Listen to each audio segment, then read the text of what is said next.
Salve, salve, gente boa! Eu sou o professor Euclides e essa é a Escola Teófilos. Bem-vindos ao nosso canal. Eu quero deixar aqui o meu agradecimento a todos os nossos colaboradores, a todos aqueles que nos incentivam a manter sempre este canal com conteúdo de qualidade no estudo bíblico. Eu quero também agradecer de maneira especial os nossos patrocinadores, os nossos colaboradores, de maneira especial Márcia Aparecida Miguel Zeponi, professora Ana Lúcia Scapim. Márcia, que tem um centro de orientação teológica existencial, um centro de terapias. O contato eu deixo aqui na descrição do vídeo, também eu deixo na descrição do vídeo todo o material que a gente usa nas aulas. Bom, gente, já fazem 22 semanas, estamos no 44º vídeo sobre o Evangelho de São João. Ainda teremos mais 3 vídeos, 2 sobre partes desse conteúdo do prólogo e um último de fechamento desse estudo. E depois vamos para os Atos dos Apóstolos. Mas o que mais me chama a atenção é que a partir de hoje, nesses 3 vídeos restantes, vocês vão fazer uma experiência muito interessante. Quem está acompanhando as aulas até agora, quem está fazendo esse acompanhamento de São João, vai se dar conta de uma coisa: quanto o seu capital de conhecimento sobre o Evangelho de São João se expandiu, porque o prólogo que nós vamos estudar agora em 3 lições, hoje nós vamos fazer uma introdução da estrutura e o estudo da primeira parte, da primeira cena, do versículo 1 ao 5 do Evangelho, do capítulo 1 do Evangelho de São João. Vocês vão perceber que ao entendermos, ao compreendermos o prólogo, nós vamos fazer uma anamnese, ou seja, nós vamos fazer uma memória de todo o Evangelho. Por quê? Porque o prólogo nada mais, nada menos é do que uma síntese teológica de todo o Evangelho. Então, aqui eu darei ao luxo de usar não somente a versão que nós temos da língua portuguesa, mas também na versão literal mesmo. O que o texto diz, né? Claro, eu não vou perder, colocar coisa aqui do tipo o texto grego, não vou fazer isso, mas eu vou colocar para vocês a tradução mais próxima àquilo que seria literal. Então, esse estudo, a partir de agora, vai fazer para que vocês percebam como o horizonte de conhecimento de vocês se expandiu. Então, isso é muito, muito, muito gratificante para mim. Eu apresentei esse estudo durante 22 semanas. São 44 vídeos, 2 vídeos por semana. E muito obrigado por vocês terem acompanhado. Muito obrigado por você que se inscreveu no canal nesse período. É muito, muito gratificante para mim isso, né? Há 1 ano e meio atrás, nós, pelo acontecimento, pandemia, nós paramos com as nossas aulas presenciais e viemos para o YouTube. Então, eu estou muito alegre com a perseverança vossa, meus caros alunos, e a participação cotidiana, a colaboração que vocês estão dando no canal. Muito obrigado. Essa é do fundo do meu coração. Bom, vamos à lição. A primeira lição, então, é uma introdução do prólogo do Evangelho de São João e também já a primeira etapa, a primeira fase, a primeira cena. O que é? Versículos 1 ao 5. Bom, por que eu deixei o prólogo para agora? Exatamente por causa disso, porque vocês terão como compreender ele mais profundamente, porque cada significado que existe no prólogo está embasado numa leitura que vocês fizeram. Podemos dizer que o prólogo é a teologia, e a teologia reflete a história, e o evangelho é a história. Então, essa é a grande relação. Esses 18 versículos, eles são chamados de prólogo porque são uma apresentação, mas eles foram escritos pelo evangelista assim, sem ajustes, sem nados, no próprio tempo em que o evangelista escrevia a obra. Então ele é composto com o objetivo essencial de resumir o evangelho, de oferecer um resumo em tom poético, em tom lírico, né? Uma apresentação que condensa todo o mistério de Jesus como revelador do Pai. A estrutura e os conceitos do prólogo de São João são baseados em modelos que João conhecia muito bem, que são os hinos do Antigo Testamento, de maneira especial o capítulo 8 do livro dos Provérbios e o capítulo 24 do livro do Eclesiástico, né? Então, ou Sirac. Algo característico é que em São João a palavra, o termo logos, palavra, é usado para indicar Jesus, da mesma maneira que nos livros dos Provérbios e de Sirac, ele é usado para referenciar a palavra. Então, eu vou propor para vocês que nós não traduzamos a palavra logos para verbo, mas usemos ela como logos. Então, o termo logos, ele é característico no prólogo. Ele é citado mais de 5 vezes. E por que isso é tão importante? Porque é a configuração do Cristo com esta palavra. Ao final desta lição, vocês vão ver como isso é importante para entender. Verbo, tá, ação, mas não é só isso. Logos, palavra, mas não é só isso. É palavra, é conhecimento, é sabedoria, é entendimento. Essa realidade que São João quer transmitir. E muitos estudiosos, até um tempo atrás, imaginavam que o evangelista João tinha usado uma linguagem tipicamente grega, mas se chegou à conclusão que de fato não é. Ele leva o conceito logos, mas com o cunho bíblico, ou seja, a palavra dentro do contexto semita mesmo. É a palavra logos tomada como expressão de uma espiritualidade construída pelo povo de Israel, a se citar o próprio livro do Gênesis. E no princípio, Deus criou. E criou através do quê? Do poder da palavra, do poder do Logos. O Logos estava em Deus. Então essa é a realidade que São João quer trabalhar aqui. Então o termo Logos, ele tem um processo dentro de São João que faz com que a reflexão cristã seja feita a partir da palavra de Deus. Então no Antigo Testamento, Cristo não é citado o Logos, mas o Logos se configura com o Cristo no Novo Testamento. Por quê? Porque o Cristo, da mesma maneira que no princípio, o Logos tem a função de comunicar, e de comunicar-se, aqui ele comunica a revelação do próprio Deus ao homem. Então, nós podemos dizer que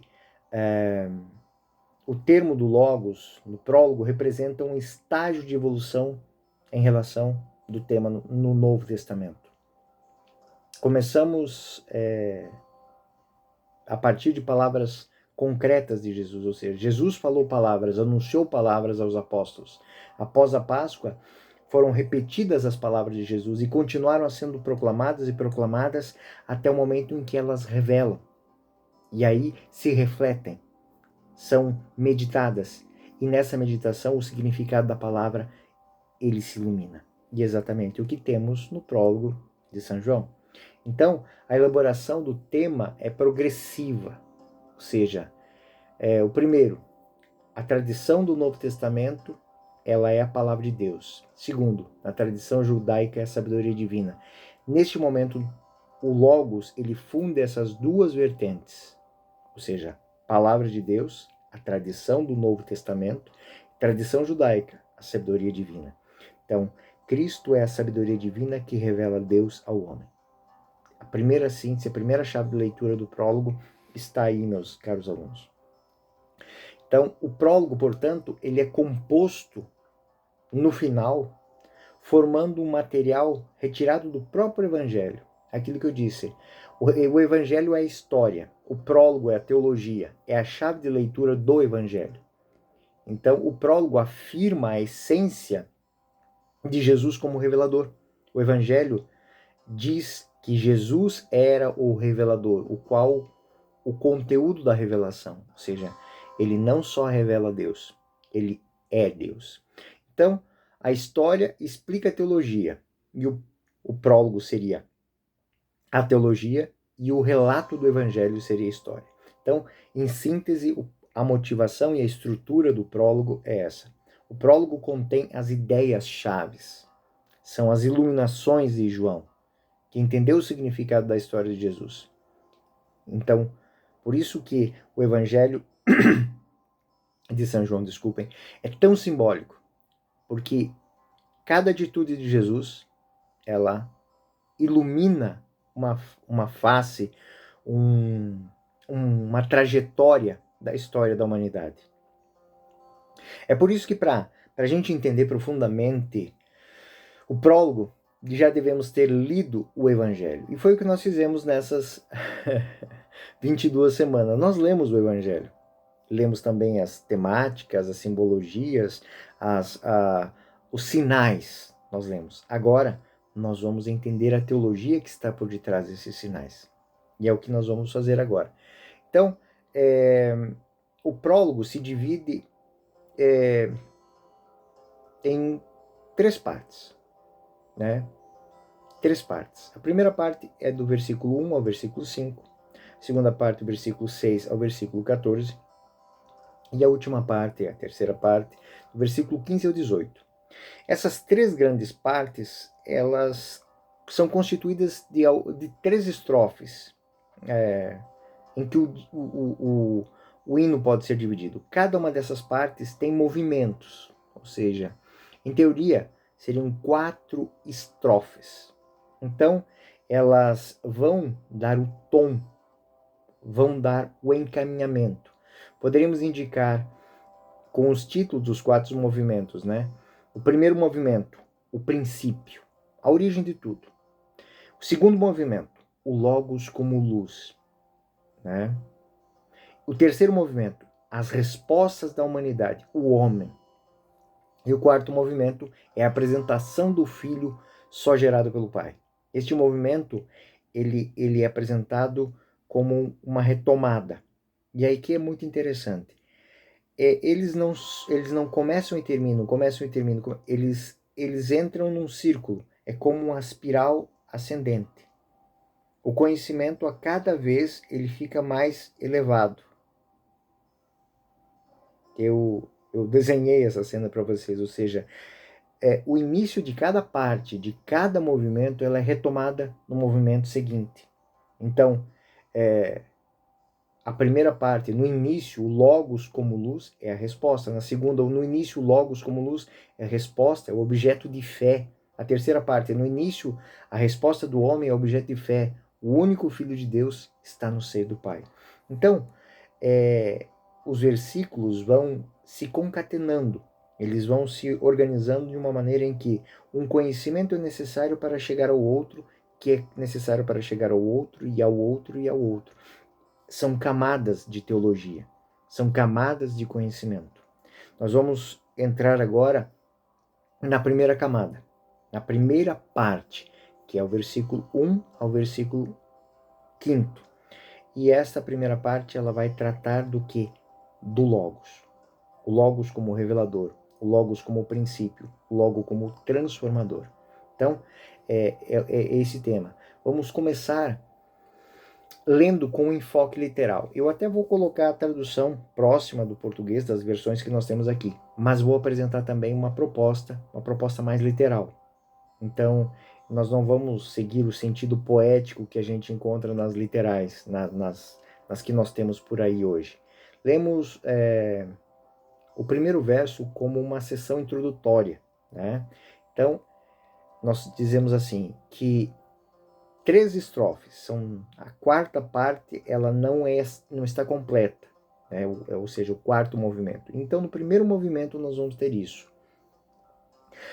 No princípio era o Logos, e o Logos estava junto de Deus, e o Logos era Deus. Ele estava no princípio junto de Deus.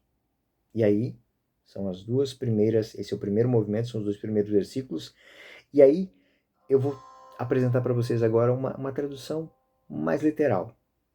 No princípio era o Logos. O Logos era endereçado a Deus. e Deus era o Logos. Ele estava no início voltado para Deus. Essa é a tradução mais literal dos 2 primeiros versículos. E aí nós temos o segundo movimento.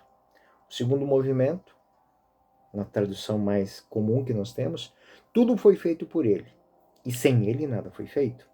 Nele havia vida, e a vida era a luz dos homens. A luz resplandece nas trevas, e as trevas não a compreenderam. Numa tradução mais literal, mais próxima do significado original das palavras. Tudo aconteceu através dele. E sem ele, nada aconteceu. O que aconteceu nele foi a vida. E a vida era a luz dos homens. A luz na escuridão brilha. E a escuridão não a encantou, não a conteve. O terceiro movimento mencionado, a escuridão, não o levar, né? Assim, não. O versículo se torna, desde o início, a reflexão profunda sobre a palavra, sobre o verbo. Como eu disse, esse verbo ele não deve ser essa palavra não deve ser traduzida para o verbo. Ela deve manter-se como logos, porque o logos tanto nos vincula com a sabedoria do Antigo Testamento, quanto a tradição, o conhecimento, a experiência, a revelação do Novo Testamento. Então, nós não vamos usar essa tradução, o verbo. O prólogo começa com aquela declaração: no começo, no princípio, era o Logos. E essa expressão, ela mostra a pré-existência desta palavra. Ou seja, a palavra que se revela agora no tempo, ela pré-existe antes do tempo. A intenção do autor de São João é enfatizar que a palavra Logos, ou seja, que Cristo, a segunda pessoa da Santíssima Trindade, ela é parte constitutiva do princípio. Tudo se revela. Tudo. E aí nós vamos entender por que a vinculação com a luz.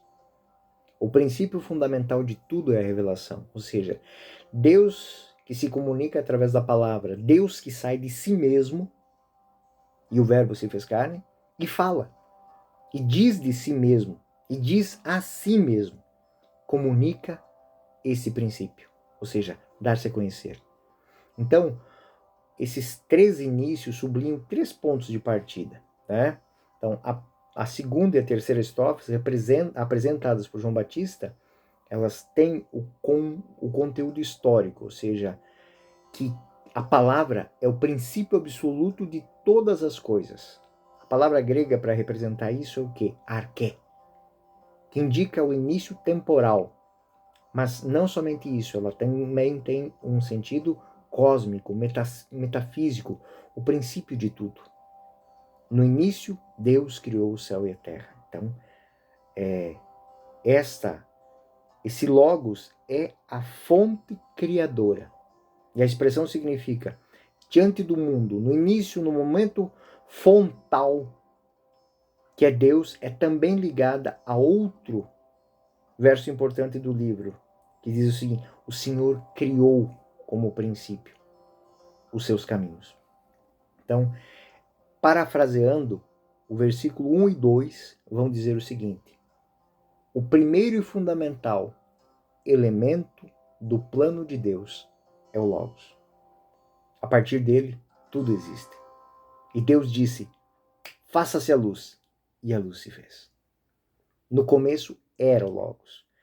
Esse verbo no tempo imperfeito indica uma duração, uma permanência, ou seja, é aquilo que alguns teólogos chamam de o imperfeito da eternidade, que ela se perpetua. O Logos, a palavra Logos, ela é ação de falar também. Ela indica, portanto, a essência e também uma função, que é a ação de propagar uma verdade. de comunicar algo. Podemos dizer que, então, no contexto teológico de São João, o Logos indica a natureza do Filho e a sua relação com o exterior. Ele é o comunicador. Ele é aquele que dá a conhecer. Então, no início, foi a comunicação da eternidade e o Logos foi endereçado a Deus. Então, o Logos é aquele que se comunica, intercomunicação divina. A primeira parte do texto, ela enfatiza a pré-existência. A segunda parte, ela enfatiza a relação. Ele existe e se relaciona. Ou seja, o Logos é para Deus, o Pai, ou seja, o comunicador da vontade do Pai. Então ele coloca a direção que ela orienta toda. Então toda a perspectiva está a partir disso. Deus fala através do Logos. E aí nós vamos seguindo. E Deus era o Logos. Então, após a pré-existência, o relacionamento. O terceiro elemento que enfatiza a presença do Logos, que é a divindade. O Logos é Deus. A pessoa do Logos é de natureza divina, que é distinta do Pai. E aí nós temos no versículo 2 os dois elementos que se fundem. Este no início foi endereçado a Deus, ou seja, ele era em Deus, estava em Deus. Então, não é uma repetição, é uma recapitulação sintética e enfática, ou seja, tem a intenção de enfatizar que ele é parte constitutiva de Deus. E aí nós temos o versículo 3, que aí dá um passo à frente. A luz da palavra dos homens. Tudo aconteceu através dele. Ou seja, todas as coisas. Dá a impressão de se referir a objetos, a realidades da criação, mas não é. Aqui ele está falando tudo. No sentido profundo de São João, é a expressão que abraça toda a criação. E ela é atemporal, porque ela se perpetua. É como, mal comparando, aquele ponto de partida de uma gota que cai no meio de um lago e vai criando ondas. Dela, o verbo, ele aparece, né? Ele se manifesta, trazendo à existência a própria história. Então, o principal significado, portanto, é o de tornar, de fazer, de criar, ou seja, de fazer a história acontecer. Ou seja, tudo se tornou através dele. Através da palavra de Deus, tudo foi criado. Com essa fórmula, São João, ele, acima de tudo, quer com essa meditação mostrar que a palavra não apenas criou o mundo, criou as coisas, criou o homem, mas ela também faz parte da criação da própria salvação. Assim, 4 linhas de pensamento. Através da palavra de Deus, céu e terra foram feitos. Através da palavra de Deus, o trabalho da redenção humana foi realizado. O mediador da criação é a palavra, é Jesus Cristo. O mediador da salvação também é Jesus Cristo. Cristo que cria tudo e depois recria tudo. Resumidamente, esse tudo é criação, revelação e salvação. É profundo isso, porque toda a reflexão que nós vamos ter dentro do Evangelho vai nos apontar para isso. Quando Jesus está fazendo a recapitulação das instituições de Israel, derrubando instituições falidas e colocando novas realidades à espera da palavra, a obediência da palavra,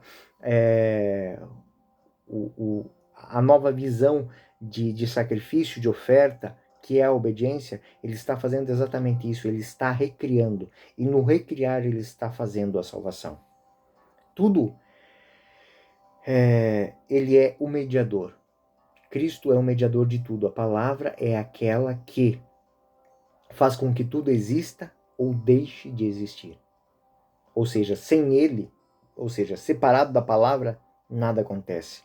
Isso para nós é muito importante porque o sacramento fonte, que é o batismo, ele acontece exatamente por causa disso. Eu te batizo em nome do Pai, do Filho e do Espírito Santo. Então, é a palavra, no poder da palavra. Os sacramentos se fundamentam em cima disso. São palavras. Palavras que tornam verdade. Isto é o meu corpo. Isto é o meu sangue.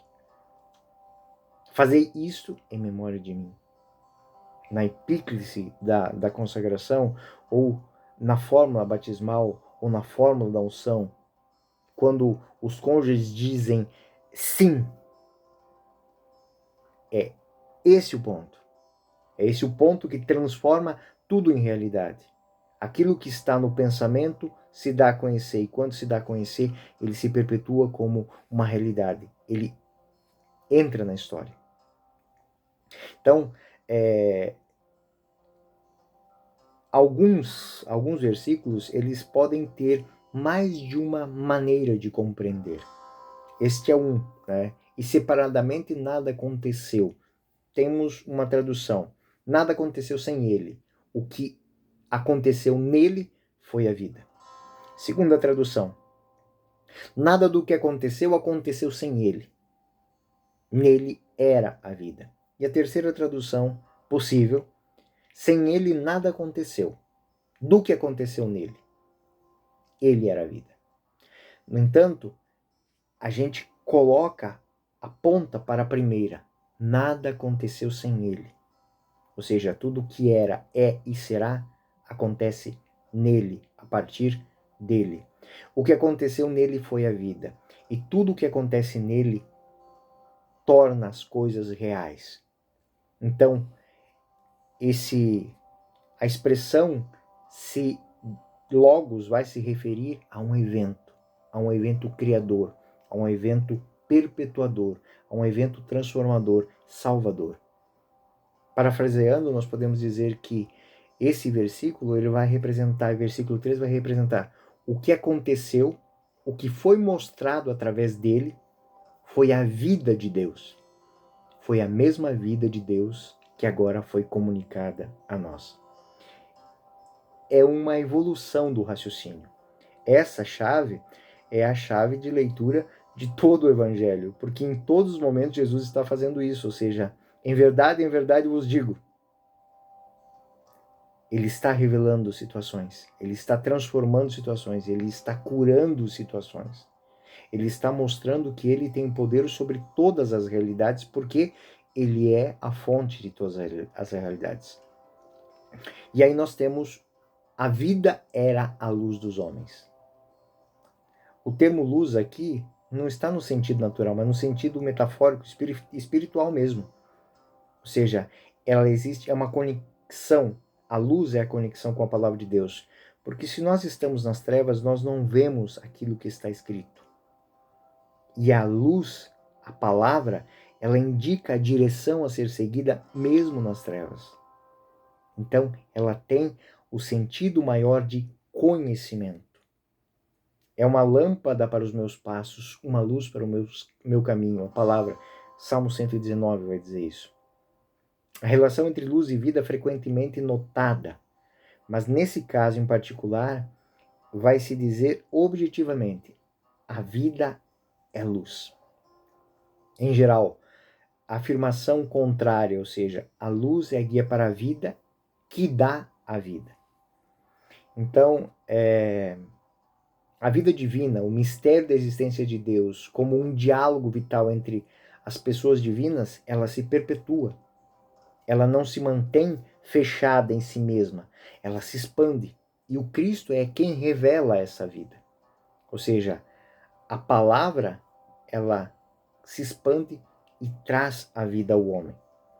Então essa realidade que nós temos aqui mostra que na visão de João, na visão de São João, essa luz, ela traz vida. E aí nós vamos para o último versículo, que vai dizer o seguinte: quando não existe a luz, não existe o conhecimento, não existe a salvação.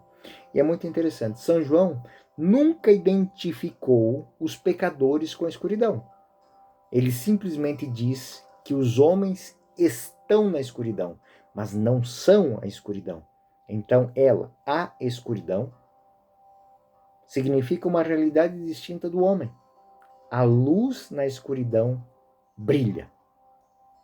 Então, na visão de São João, a escuridão tem a dimensão metafísica, ou seja, é a anti-revelação, é o mal, é o poder de divisão, é o poder satânico, podemos assim dizer. E o verbo brilha, se sobrepõe a esta realidade. Então, o verbo brilha, ou seja, esse presente contínuo, né, esse indica o aparecimento de um esplendor que recebe a ênfase pelo fato de ser colocado no final da frase. Na escuridão brilha. Então, esse último versículo, ele indica um novo movimento. Lembra que eu falei que a partir desses movimentos ele retoma? Então aqui eu passei pelo Logos, o Logos é no princípio, o Logos existe, faz existir, comunica, é luz e a luz é vida, e agora ele vai mostrar que ele entra em choque com a escuridão. E é muito interessante o que vai acontecer aqui. O verbo usado em grego, ele é usado, desculpem, num auristo, né? Ou seja, é o tempo passado. Ele é usado para indicar que isso se perpetua. E aí nós temos novamente, três traduções possíveis para isso, que é o sentido de acolher.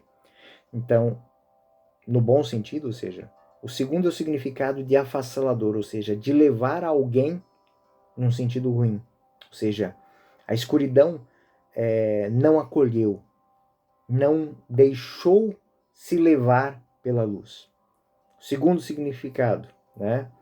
O terceiro significado, desculpa, é de entender, ou seja, de levar para a cabeça, de compreender. Então, a partir desses três significados o verbo em grego é catalambano, quer dizer o seguinte, que a escuridão, ou seja, esse mal, ele não quis entender a luz divina. Ele se fez incapaz de compreender. Então, na segunda interpretação, a escuridão não aceita a revelação. Primeiro, não quis entender, não quis aceitar.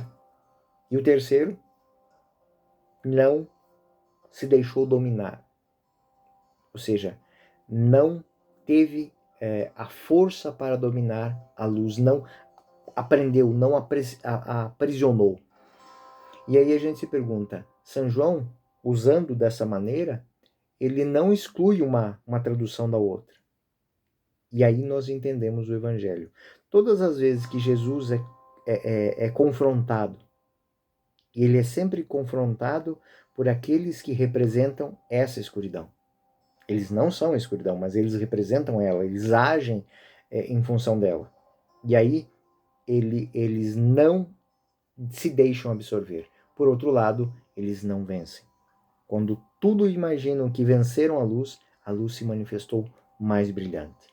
Então, nesse confronto entre escuridão e luz, a luz supera. A luz vence. Então, parafraseando esse último versículo, podemos dizer assim: a escuridão não entendia a revelação. A escuridão não aceitava a revelação. Mas a escuridão não venceu, não conseguiu sufocar a revelação. Então, em síntese, se nós pudéssemos traduzir de uma maneira literal, de uma maneira, o conceito teológico que São João coloca nos 5 primeiros versículos, nós poderíamos dizer que ele disse esse conteúdo teológico. O primeiro e fundamental elemento do plano de Deus é o Logos. O que aconteceu, o que foi mostrado através dele, foi a vida de Deus, que foi a mesma vida de Deus que agora foi comunicada a nós através do Cristo. E por fim, a escuridão não entendeu essa revelação, a escuridão não aceitou a revelação, mas a escuridão não conseguiu sufocar a revelação. É isso, meus caros alunos. Espero que tenham gostado dessa reflexão, desse estudo sobre os 5 primeiros versículos do capítulo 1. Nós temos ainda as 2 outras partes. E a segunda parte que nós vamos tomar é do versículo 6 ao 14. Houve um homem enviado por Deus. Espero que vocês estejam aí na próxima aula também para dar mais um passo na compreensão total do Evangelho de São João. Eu sou o professor Euclides, essa é a Escola Teófilos. Fiquem com Deus e a paz esteja convosco. Até a próxima.